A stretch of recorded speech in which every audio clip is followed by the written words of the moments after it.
Era un concurso a través de una asociación, la Asociación Líder Menorca, que tenía muy claro que tenían que hacer algo con los comedores. Pero quiero recalcar esto, ¿no? Porque ellos tenían claro eso, que tenían que hacer algo, pero el qué no sabían muy bien. Entonces hicieron unas bases de un concurso, yo me presenté, redacté un proyecto y quedé seleccionada. Pero una vez seleccionada, el tema volvía a estar aquí. Hay que hacer algo para mejorarlo. Entonces, bueno, los objetivos era que los comedores escolares fueran, la comida que se servía ahí fuera más saludable y más sostenible. Claro, entre saludable y sostenible, ¿no? En este concepto hay un abanico de cosas muy amplia. Entonces, bueno, pues vamos a empezar. Yo empecé por lo que yo sabía hacer, que era revisar menús escolares, a ver si como mínimo cumplían que fueran saludables. Y en esto es importante porque en las Islas Baleares tenemos un decreto de promoción de la dieta mediterránea que marca cómo tienen que ser estos menús escolares.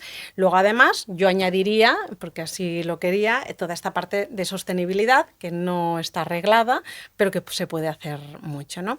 Entonces, en este proyecto participaron 3 caterings pequeños, que son mujeres que cocinan en 3 colegios distintos, pero que desde estos 3 colegios distribuyen los menús cada día a la mayor parte de comedores escolares de la isla.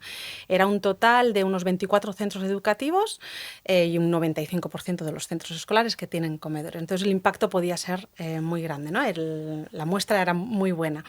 Y lo que hicimos en poco tiempo, te explico el final y luego ya me vais preguntando, fue pasar en menos de un año, o sea, en un curso escolar, pasamos de menús que estaban elaborados con como máximo un 14% de producto local, de alimentos locales o de producción local, a menús elaborados con alimentos de producción local en más de 75%.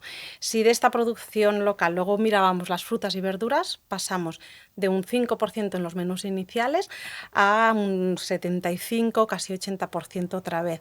Y cuando miramos la producción ecológica o agroecológica, pasábamos de un 1% a puntas de un 30%. Esto en menos de un año y con, para mí, la cifra más destacable que era que el precio del menú para los caterings, ¿no? de producción no variaba o incluso bajaba unas décimas. Entonces, bueno, pues fue como la gran sorpresa, ¿no? Es revolucionario. Sí. Es lo que decía al principio, es brutal. Y además, ahora entraremos en detalle, vale, porque sí, hay que exacto. hablarlo en profundidad, ¿no?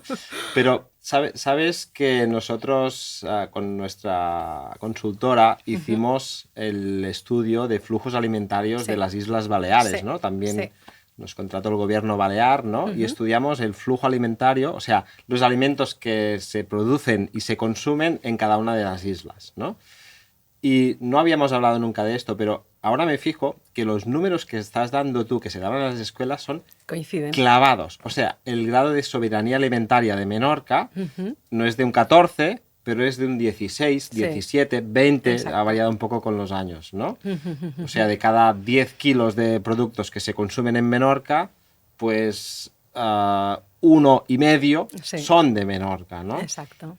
Y esto, hablamos de Menorca, pero pasa cuando en muchos además sitios. La posibilidad de que esta producción y de que este porcentaje de que aumente existe, que ese es el tema, ¿no? Porque si comparamos las islas, tú tendrás datos mejores que los míos, pero si lo comparamos con Ibiza, pues Ibiza puede crecer 4%. Claro, pero ¿y qué posibilidades de crecer tiene, no? Entonces, yo creo que a lo que tenemos que cogernos es, bien, estemos en un porcentaje u otro, sea mejor o peor, tenemos posibilidad de mejorarlo, y es que en el caso de Menorca es clarísimo que sí, entonces hay que ir a No, y además es una oportunidad para los agricultores, claro. ¿No?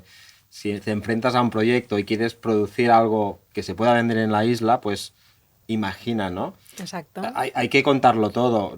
Por ejemplo, el caso de las frutas y verduras, pues era el segundo en consumo y era el séptimo o algo así, 6 o séptimo en producción, ¿no? O sea, que hay un desbalance brutal. Sí. No significa que en Menorca se pueda producir verdura en toda la isla, ¿no? Porque de hecho hay pocos sitios donde se pueda producir verdura.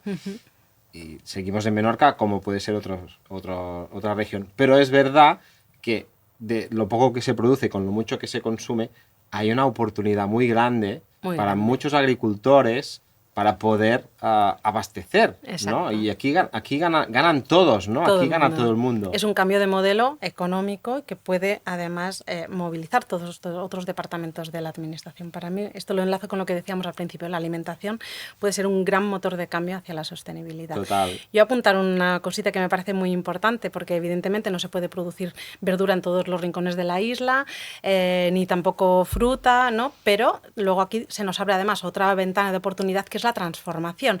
Solo un dato y luego lo recuperamos cuando queráis. ¿Cuánta salsa de tomate se consume en los comedores escolares o en los hospitales o en los geriátricos? Muchísima. Y os digo más, además, en Menorca, que la cocina está basada en la salsa de tomate, en el sofrit, ¿no? La comida tiene un aspecto siempre rojizo y es por la salsa de tomate. ¿Qué salsa de tomate estamos consumiendo? Pues las grandes marcas que todos conocemos, ¿no? El tomate se produce en Menorca y es un alimento que se puede planificar, ¿no? Su siembra y su cultivo se puede planificar muy bien, o sea, podemos consumir aún más. Evidentemente tiene una etapa, una época, unos meses de producción, pero si lo transformamos y lo envasamos y lo preparamos, pues quizás podemos consumir todo el año, ¿no? Entonces esto nos aumentaría mucho más ese porcentaje de consumo de lo que producimos en la isla. Total. Y mira, voy a poner un ejemplo que no es Menorca también para abrir un poco, ¿no? Luego volvemos aquí. Pero, por ejemplo, en Cataluña el porcentaje de soberanía más o menos está alrededor del 40%. Yo creo que también, al ser una isla Menorca o Islas Baleares, igual hay un punto de complejidad, ¿no? Pero a la vez es un reto más necesario porque lo que no se produce ahí viene con barco o en avión con la huella de carbono que representa, ¿no? En el caso de Cataluña, lo que hay es un desajuste. O sea, en zonas hay monocultivos, ¿no? Que se han hecho siempre, que a veces ni se han cuestionado. Y en el caso de aquí de Cataluña es el cerdo, ¿no? Aquí se produce muchísimo cerdo y ocupa mucho espacio y muchos campos y mucha superficie y no se producen otras cosas porque el cerdo lo ocupa todo, ¿no? Y el 90% del cerdo que se produce en Cataluña, que por cierto hay más cerdos que personas, se va a otros países como China, ¿no? Y en el caso del cerdo, incluso dejando aquí, pues, el nitrógeno, ¿no? Lo que no interesa, ¿no? O sea que al final son muchos desajustes, ¿no? Exacto. Que parten de la alimentación y del suelo y que encontrar un equilibrio sería magia. Pero para mí lo que es magia es que nos digas que has conseguido estos resultados y que el menú sea más económico para los comedores. Ya, sorprende. Es flipante. Déjame que recupere una palabra que acabas de decir, que es que quizás en una isla sea más complejo. A mí me encanta esto, porque claro, tú explicas el proyecto de Menorca al Plat de l'Escola en otros territorios y la gente acaba diciendo, entre estos resultados, la gente acaba diciendo, bueno, es que en Menorca todo tiene que ser muy fácil.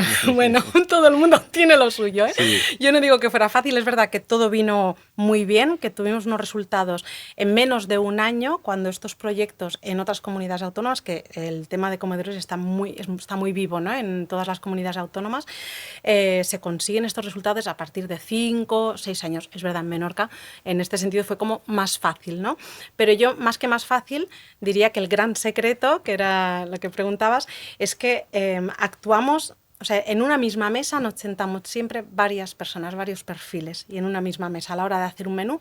No lo hice yo como nutricionista con mi ordenador y luego por correo electrónico se lo mando a las cocineras de los caterings, sino que para elaborar ese menú nos sentamos en esa mesa, como digo, cocineras de los caterings, productores que queríamos que producieran esos alimentos. En su día también nos sentamos con los distribuidores de productores que había antes y que no es que los quisiéramos eliminar, pero no nos convenían para el proyecto, docentes, representantes de familias y yo como nutricionista. Y entre todos elaboramos el menú, que evidentemente no fue el mejor menú del mundo, sino el mejor menú para todos los que estábamos ahí sentados.